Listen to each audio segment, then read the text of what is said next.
senior state prosecutor. Number one, Advocate Baloyi repeatedly appeared to argue the state's narrative instead of testing it.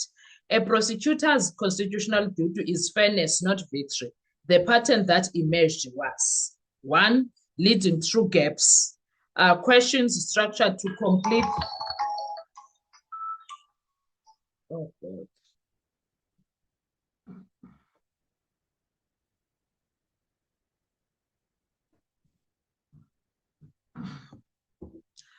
Hi, my name is Nonima Tigela. Welcome to my YouTube channel.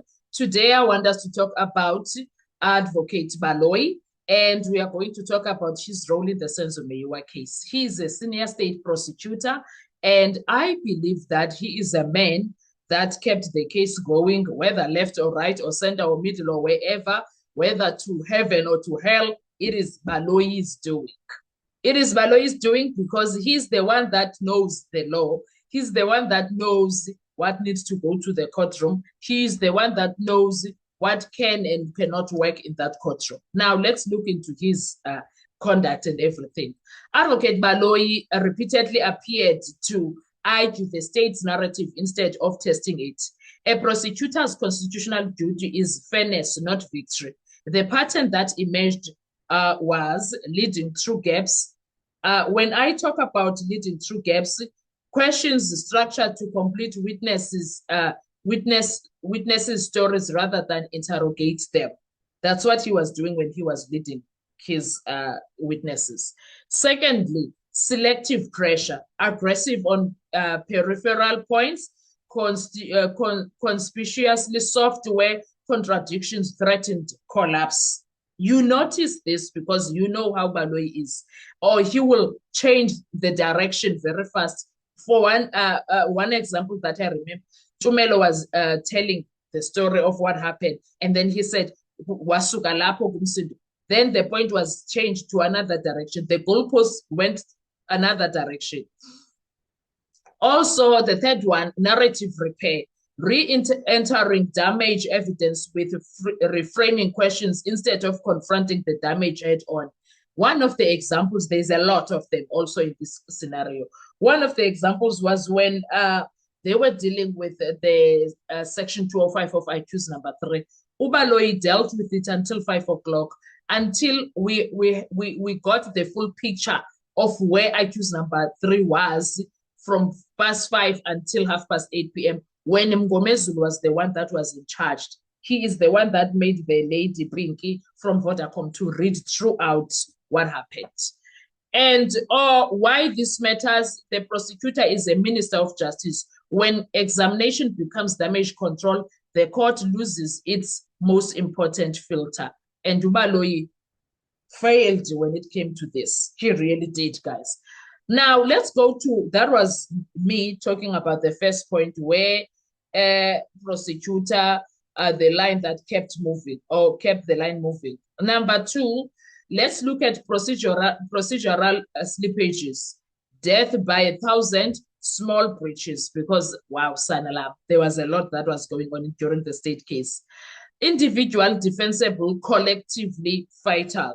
1, inconsistent disclosure posture, materials surfacing after witness testified, undermining adversarial equality.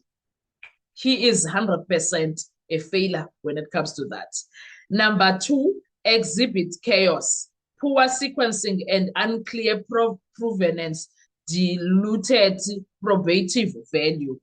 He knows what he was doing also there. Hearsay drift, testimony allowed to roam into narrative summaries instead of confined first-hand facts. Nalapa, he brought people knowing, he brought witnesses and things, and knowing very well it's hearsay, and then he wanted it to be hearsay when it was suitable for him. So, not effect, a case that looks busy but proves little, procedure becomes noise, not a right. Number 3, witness handling, contamination over corroboration. Instead of isolating witnesses to test independence, examinations amplified overlap. Cross-pollinated details, the same phrasing, same timelines, same memory anchors.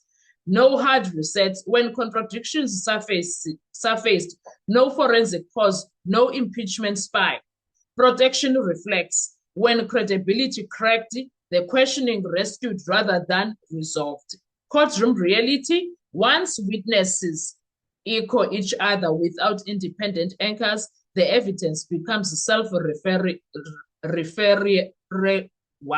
referential, strong sounding, weak standing. There's a lot of things.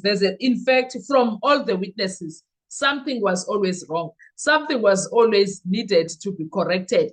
All the state witnesses, guys, literally, all of them, they suffered with that. So that is too much. So that is why I believe whatever Judge Rata does with this case, but when it comes to SCA, it will be a blow by blow for the state. It will be a blow by blow. Point number 4, strategic myopia, ignoring the appeal record, because this record is going to go to appeal. Every trial is written twice, once for the court, once for the appeal bench. Here, choices looked short-term. Unreconciled contradictions were left hanging. Foundational failures, chain of custody, timelines, authorships not cured. It was a mess for the state case. Over-reliance on inferences where corroboration was required. That was Gininda Gesang. Oh, that was Gininda's speciality. Appeal consequence. These are red flags, not footnotes. Everything is red flag in that state case.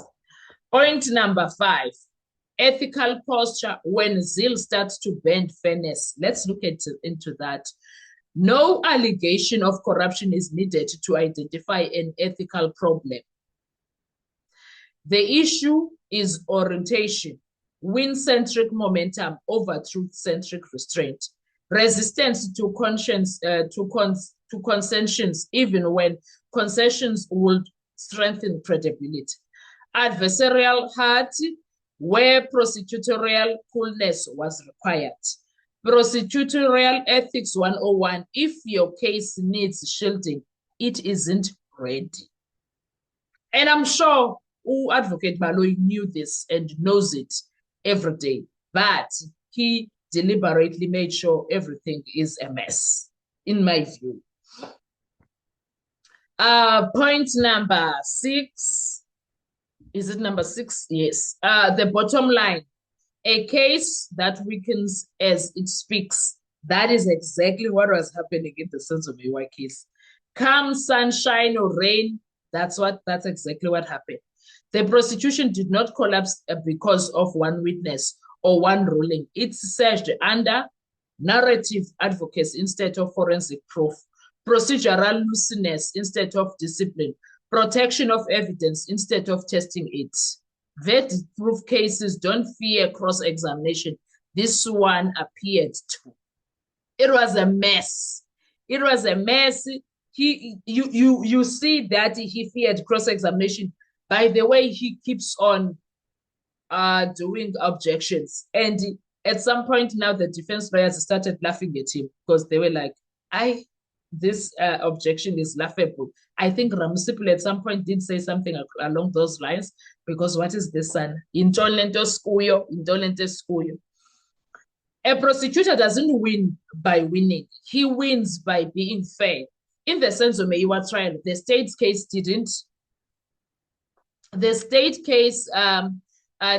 fail because the defense was brilliant. It failed because the prosecution forgot its job to test the truth, not to protect a story. That is what made them be where they are when it comes to the entire situation. Anyway, guys, that is me when it comes to Advocate Baloyi on the Senzo Meyiwa case. What are your thoughts when it comes to that? Let's talk in the comment section. I want to hear your views. I want to have a discussion with you. I want us to talk about Advocate Baloyi's conduct. I want us to scrutinize everything when it comes to him. Let's sit down and have a conversation. I will see you on our next video. Thank you so much. Please do enjoy your day. Bye-bye.